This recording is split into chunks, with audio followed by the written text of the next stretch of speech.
1 João capítulo 2, versículo 15, irei ler do versículo 15 ao versículo 17. Assim diz a palavra de Deus: não ameis o mundo, nem as coisas que há no mundo. Se alguém amar o mundo, o amor do Pai não está nele. Porque tudo que há no mundo, a concupiscência da carne, a concupiscência dos olhos e a soberba da vida, não procede do Pai, mas procede do mundo. Ora, o mundo passa, bem como a sua concupiscência. Aquele, porém, que faz a vontade de Deus permanece eternamente. Vamos orar. Pai querido, Pai amado, Senhor Deus, eterno Deus, nesse momento nós te suplicamos, tem misericórdia de nós, fala ao nosso coração, mediante a pregação da Tua palavra. Que o Teu Espírito Santo trabalhe em nossa vida, através da Tua palavra. Fala conosco, ó Deus, assim nós pedimos em nome de Jesus. Amém. Meus irmãos, há uns anos atrás, há algumas décadas atrás, havia uma perseguição aqui no Brasil em relação aos cristãos, contra os cristãos, contra a igreja. Os cristãos eram, por exemplo, chamados de bodes, principalmente em algumas cidades do interior. Mas se você voltar um pouco na história, na década de 50, 60, 70, 80, até mesmo 90, nós tínhamos esse reflexo de uma sociedade que perseguia cristãos, que taxava cristãos, que difamavam cristãos. Cristãos aqui, aqueles que professavam a fé evangélica, a fé bíblica, que renegava a adoração aos santos propagada pelo catolicismo romano e se curvava somente a Cristo Jesus. Estes eram perseguidos. Havia um contraste enorme entre quem era crente e quem não era.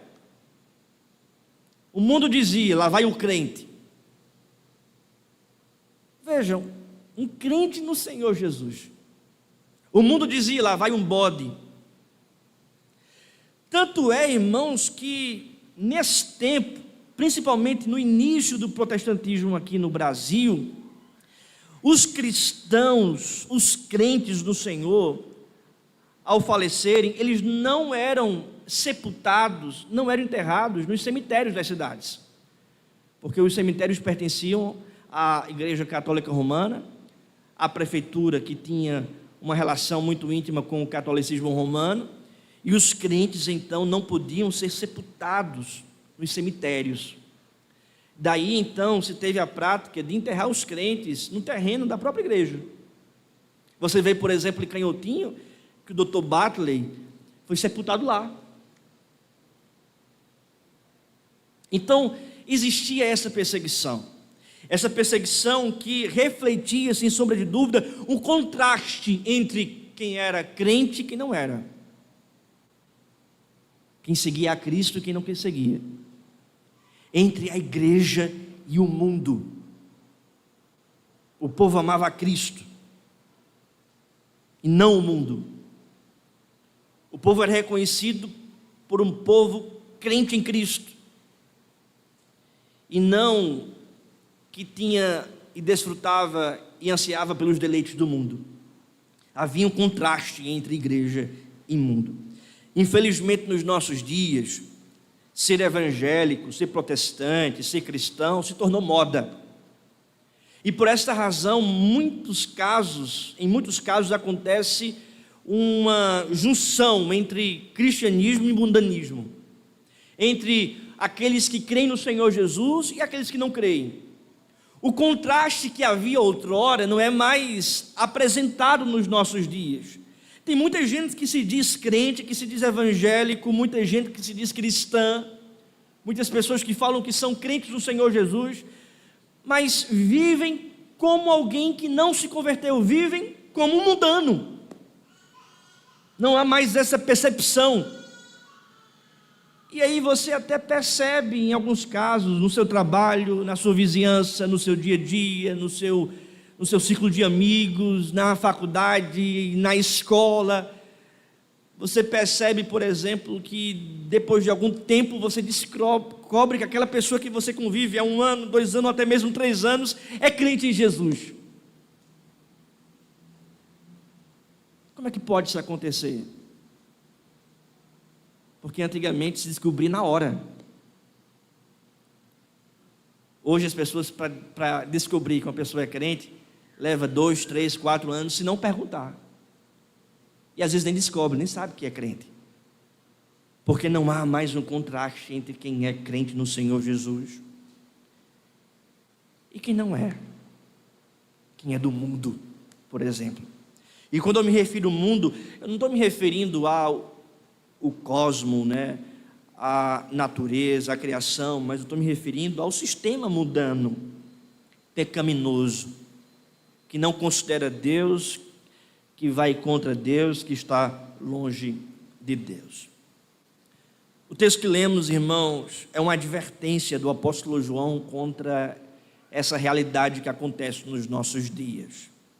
Você vai perceber que o apóstolo João, ele está escrevendo essa carta falando sobre o amor que nós devemos ter a Deus e o amor que nós não devemos ter com o mundo. Note que ele está dizendo que deve existir um contraste entre igreja e mundo, que o povo de Deus deve amar a Deus e não o mundo, e que por essa razão deve existir um reflexo da igreja, do discípulo, das pessoas, apresentando a verdade de Deus, apresentando o amor por Deus e o amor de Deus ao mundo, e não a verdade do mundo e o amor do mundo, a verdade o coração ansiando pelo mundo. Você vai perceber logo João afirmando: não ameis o mundo nem as coisas que há no mundo, no versículo de número 15. Essa carta, meus irmãos, escrita pelo apóstolo João, tornou-se uma carta circular. Porque essa carta, ela não foi endereçada especificamente a uma igreja, mas essa carta, ela foi endereçada às igrejas do final do primeiro século. Igrejas ali em Jerusalém, Israel e especificamente na Ásia. O apóstolo João, último sobrevivente do colegiado apostólico, depois que estava preso na ilha de Patmos por decreto do imperador Domiciano, isso por volta de 90 depois de Cristo. Segundo os historiadores, ele é solto e retorna para a igreja de Éfeso, onde era pastor, continuando ali o seu pastoreio como presbítero, pastor e apóstolo da igreja de Cristo. Diferente de muitos que pensam que João morreu na ilha de Patmos, pela razão do livro de Apocalipse ter sido o último livro escrito, aliás, o último livro, né, no Novo Testamento, na organização, pelo fato também de muitos pregadores afirmarem que João estava preso na ilha de Patmos quando escreveu o livro de Apocalipse, que está coerente. Entretanto, a maioria dos estudiosos, a maioria dos historiadores, eles afirmam que João, ele foi solto e retornou para a cidade de Éfeso. Policarpo, que foi discípulo direto do apóstolo João, membro da igreja de Éfeso, cristão e pregador da palavra no 2º século, afirmou, por exemplo, que João, ele foi solto e retornou da ilha de Patmos para a cidade de Éfeso. De Éfeso, então, João escreve as suas últimas cartas para as igrejas. Essa carta, por exemplo, que lemos, é uma delas. Alguns historiadores afirmam, né, que João escreveu também algumas outras cartas. Entretanto, o que é inspirado, o que foi inspirado pelo Espírito Santo, é essa carta apresentada aqui, né, na palavra, a primeira carta de João. Nós entendemos também, meus irmãos, que as cartas de João, a primeira, a segunda, a terceira, que estão registradas e apresentadas na Bíblia, é palavra de Deus, é cânon. Todas elas foram inspiradas pelo Senhor. João, portanto, escreve de Éfeso essa carta circular, apresentando para a igreja da época o amor que eles deveriam ter por Deus e não pelo mundo. Note, irmãos, que anteriormente, João, na visão que recebe de Cristo na ilha de Patmos, que é o registro de Apocalipse, afirma que a igreja de Éfeso perdeu o seu amor. A perseguição contra a igreja estava de uma certa forma em declínio por causa do amor da igreja pelo mundo. Tanto é que no final do livro de Apocalipse você vai perceber João afirmando para a igreja: sai da Babilônia, ó povo meu. Havia, portanto, um desejo, um amor por parte da igreja com o mundo, com a Babilônia, com as coisas mundanas. João não está mais preso.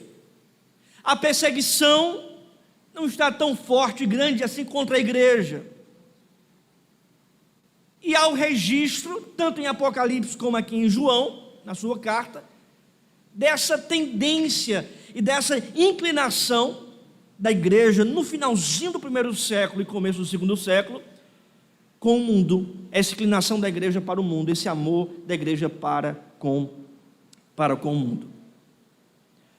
Por outro lado, havia também uma doutrina que era uma mistura da fé cristã com a filosofia grega, que dizia que a matéria é má e que o espírito é bom, aquilo que nós chamamos de gnosticismo, que estava permeando também as igrejas daquela época.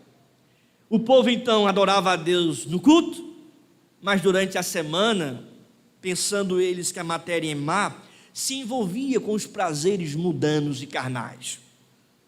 Paulo, portanto, aqui, irmão, está exortando contra o gnosticismo, exortando contra essa dualidade de corpo e alma, afirmando que nós devemos viver para Deus por inteiro, alma, corpo, amando o Senhor. A igreja da época estava então começando a andar de mãos dadas com as coisas do mundo. Eles estavam se esfriando na fé, estavam na igreja, mas também estavam no mundo. A igreja estava, irmãos, aqui intoxicada pelo mundo, comprometida com o mundo, pervertida pelo mundo. É por isso que Paulo exorta a igreja que estava no mundo a não ser comprometida com as coisas do mundo e amar a Deus. Por que então não devemos amar o mundo? Quais são as razões apresentadas pelo apóstolo João para não amar o mundo? Primeira delas, irmãos, porque o amor ao mundo é uma evidência da falta do amor do Pai. O amor ao mundo é uma evidência da falta do amor do Pai. Vamos ler juntos o texto. 1 João 2, versículo 15. Toda a igreja em uma só voz. Vamos lá? Não ameis o mundo.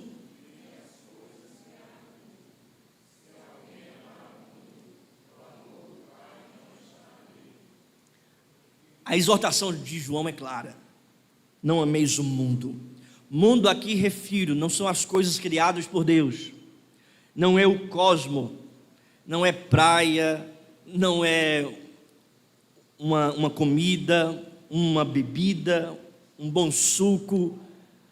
O mundo aqui não é a criação de Deus. A criação de Deus é boa.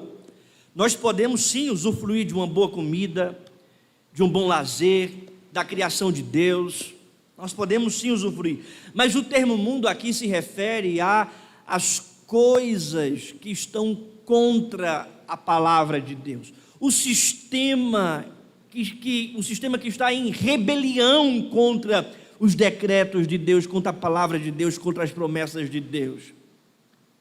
O sistema pecaminoso, a carnalidade do homem, as ilusões mundanas, os prazeres da alma, da carne, do coração, a cobiça, a idolatria pelo dinheiro, pelo prazer próprio, o egocentrismo, a maldade, a mentira, a ganância, esse sistema mudando, a imoralidade.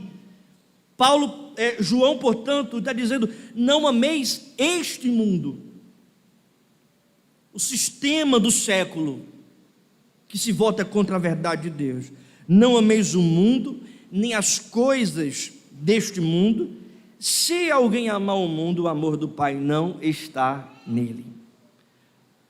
João, portanto, está aqui dizendo, irmãos, que uma evidência de que somos amados pelo Pai é que nós não amamos o mundo. Se alguém ama o mundo, é porque não foi amado pelo Pai. O amor do Pai não está nele. Agora, se alguém não ama o mundo, é porque então o amor do Pai está nele. Em outras palavras, o apóstolo João está aqui, irmãos, fazendo uma relação inseparável entre santificação e regeneração, coisa que muitos aí separam, mas que João não está separando.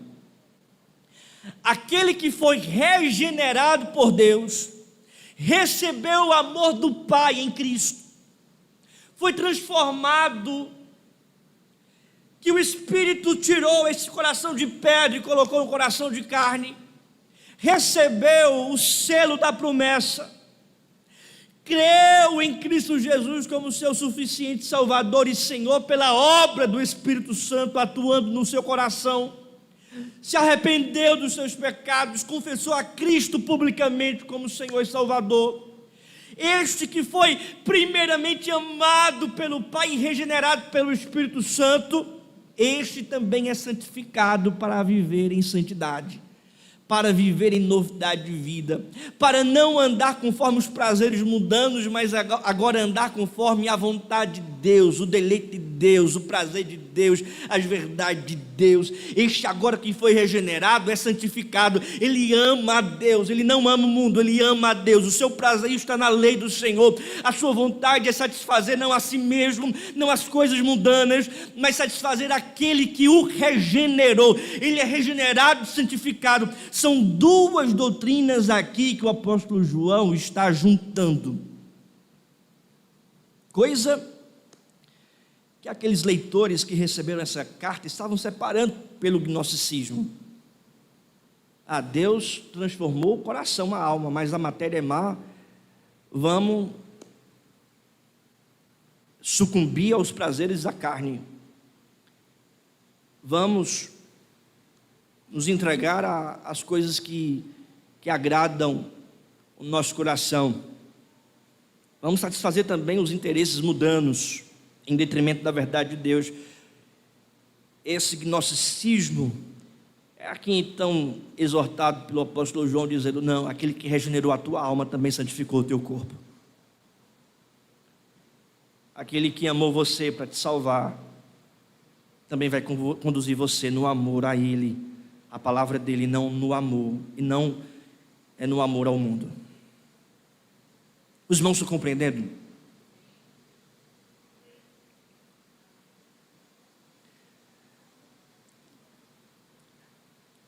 João diz: o mundo jaz inteiro no maligno.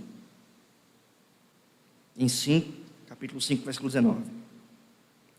Jesus chamou o diabo de príncipe deste mundo, em João 12, 31. O diabo tem uma organização de espíritos maus trabalhando com ele e influenciando as coisas deste mundo, conforme Efésios 2, 1 e 2. Nós não podemos então amar as coisas desse mundo, porque as coisas deste mundo são regidas por Satanás. E estaremos então amando a Satanás e as coisas de Satanás. No entanto, irmãos, nós devemos amar a Deus e as coisas de Deus. Amar a Deus e a sua palavra. Segunda verdade, irmãos, Por que nós não devemos amar o mundo? Porque as coisas que há no mundo não procedem do Pai. As coisas que há no mundo não procedem do Pai. Vamos ler juntos o verso 16. Vamos lá. Porque tudo que há no mundo, a concupiscência da carne, a concupiscência dos olhos e a soberba da vida, não procede do Pai, mas procede do mundo. Ele então aqui, irmão, vai sistematizar as coisas do mundo. Ele diz, a concupiscência. Essa palavra significa desejo, tá bom? O desejo da carne, o desejo dos olhos, a soberba da vida, a ganância da vida, o inchaço no peito. Essas coisas não procedem do Pai. Então, irmãos, a gente deve estar atento àquilo que nós enxergamos, àquilo que nós desejamos pelos nossos olhos. Procede de Deus, ou é desejo dos olhos, coisa do mundo.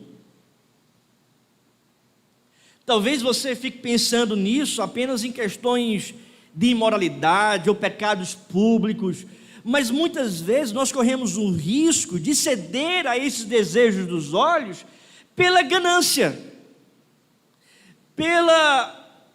pelo descontrole, pelos bens materiais,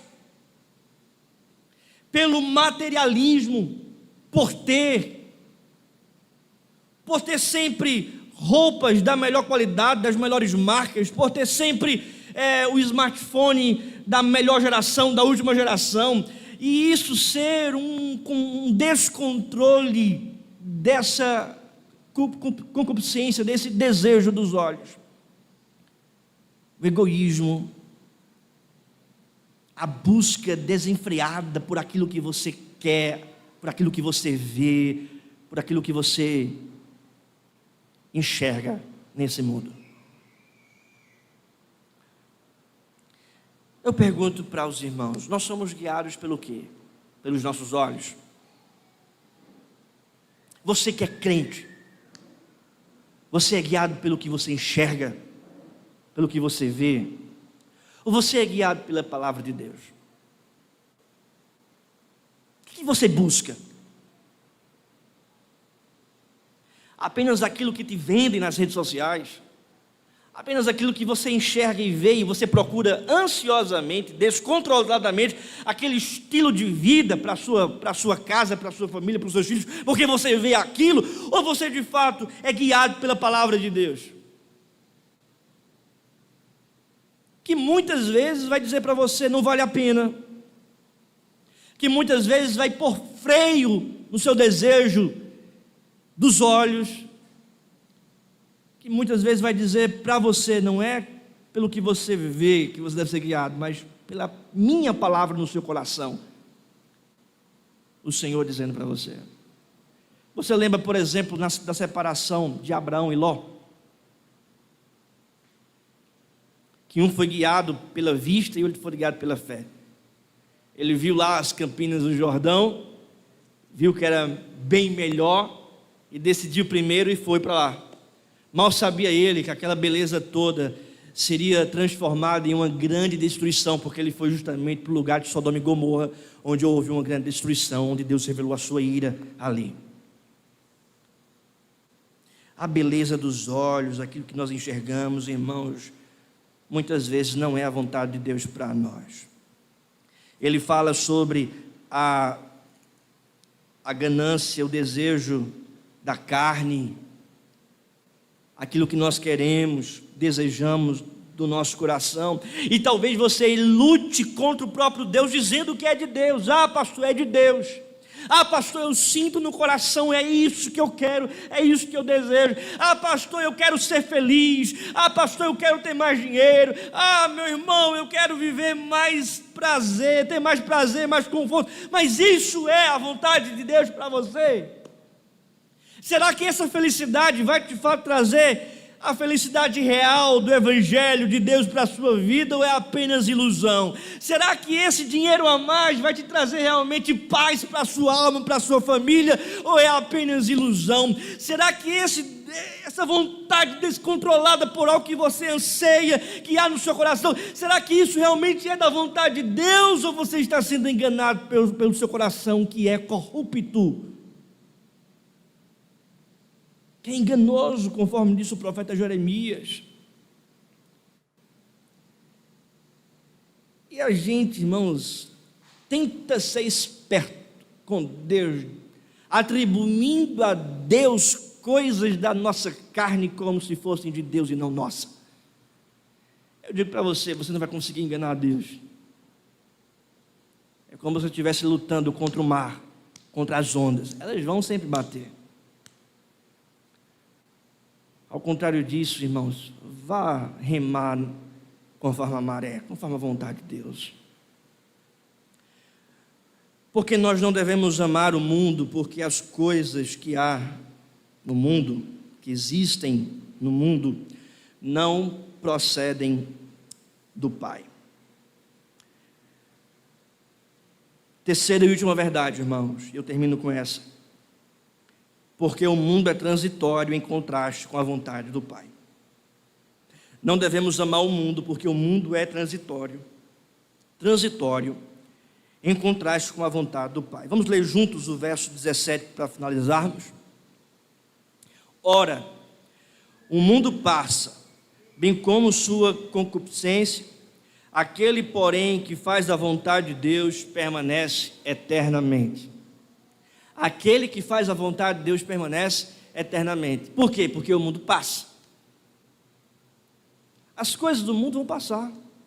Seu dinheiro passa, seus bens também vão passar, sua roupa vai ficar velha, vai passar. Até sua carne vai passar se você não estiver no Senhor. Vai voltar para o pó. No entanto, se você estiver em Cristo, no dia da volta de Jesus, o seu corpo será transformado em um corpo glorificado, semelhante ao corpo de Cristo. Haverá a ressurreição dos mortos, e aqueles que estão em Cristo ressuscitarão para a vida eterna. Há aqui, irmãos, um aspecto escatológico da advertência de João. O mundo passa, os desejos do mundo também passarão. Essas advertências, esse alerta de João, não é apenas uma questão circunstancial. Você vai ter uma vontade, mas essa vontade vai passar. Sim, se aplica a isso. As vontades são passageiras. As paixões do coração são passageiras. E um alerta aqui, irmãos. Tem gente que casa e se separa, casa e se separa, casa e se separa. Sabe por quê? Porque essas paixões são passageiras. Se a sua vida matrimonial estiver baseada em uma paixão frívola do seu coração, você vai estar casado, mas certamente daqui a um ano, 2 ou 3, você vai se separar. Porque as paixões vêm e passam, vêm e passam. Mas se o seu coração estiver firmado no amor que vem de Deus, e regar essa paixão de acordo com a palavra de Deus, apresentando Cristo como vinho que traz felicidade o tempo todo para o seu coração, para o seu matrimônio, para o seu casamento, certamente o seu casamento vai durar até que a morte os separe ou Cristo volte. Porque as paixões passam, os interesses passam. Se a palavra de Deus estiver guiando o seu coração, aí sim, o seu coração vai estar selado, você marido pela sua esposa, você esposa pelo seu marido, nutrindo sempre o amor, nutrindo sempre a empatia e a paixão genuína que vem de Cristo, que deve existir entre um homem e uma mulher. As coisas do mundo passam. Uma hora você tem vontade disso, de desfrutar de uma coisa, e outra hora não. Uma hora você quer um bem, outra hora não. Outra hora você quer comprar aquilo, outra hora não. As coisas passam. João está aplicando isso. As coisas do mundo passam, os desejos do mundo, do coração passam. No entanto, há aqui um aspecto escatológico, e vai passar de verdade e eternamente passará. O que João está aqui afirmando é o seguinte: esse mundo será destruído. As coisas deste mundo, os desejos deste mundo, não vão durar eternamente. Você não vai levar para o céu as suas roupas que você comprou, você não vai levar para o céu as posses que você tem, você não vai levar para o céu o dinheiro que você tem, você não vai levar para o céu os desejos que você conquistou. Essas coisas passam. E se você estiver no mundo, você também passará. Se você estiver centrado no mundo, centrado com as coisas mundanas, você também passará, você também será condenado ao juízo eterno. Porque João está dizendo: olhe, meu filho, se o seu amor estiver nas coisas do mundo, quando Cristo voltar, você também será colocado à parte, julgado à parte, será condenado à parte, como este mundo também será julgado e condenado. Mas meu filho, minha filha, se o seu coração, se a sua alma, se o seu amor estiver em mim, em minha palavra, então você viverá eternamente. São as palavras do Senhor através da boca do apóstolo João. Aquele, porém, que faz a vontade de Deus permanece eternamente. Perceba, irmãos, Deus está aqui associando a sua salvação eterna com a prática do amor a Ele, a palavra dEle e as coisas dEle. Talvez você diga: pastor, mas a salvação não é pela graça? Não é pela graça? Porque Paulo está dizendo que quem vai amar a Deus, então vai viver eternamente. Porque a verdadeira graça vai conduzir a um amor ao Senhor, vai conduzir à verdadeira prática das boas obras, não praticar os desejos dos olhos, da carne, ir até as ilusões do mundo e satisfazer o coração enganoso. Não, mas a palavra de Deus é satisfazer a vontade de Deus. É aquele que pratica nessa satisfação a vontade de Deus, vai então viver eternamente. Viver eternamente. Olhe para mim aqui, filho, criança. Você precisa amar a Deus e não o mundo. Ame a palavra de Deus, as coisas de Deus. Se o seu coleguinha na escola pedir para você fazer uma coisa que desagrada a Deus, não faça. Não faça. Porque você é chamado para amar a Deus mais do que o seu coleguinha e mais do que aquilo que você deseja fazer. Tá bom? Então procure sempre amar a Deus acima de qualquer coisa. Vamos nos colocar de pé e vamos orar.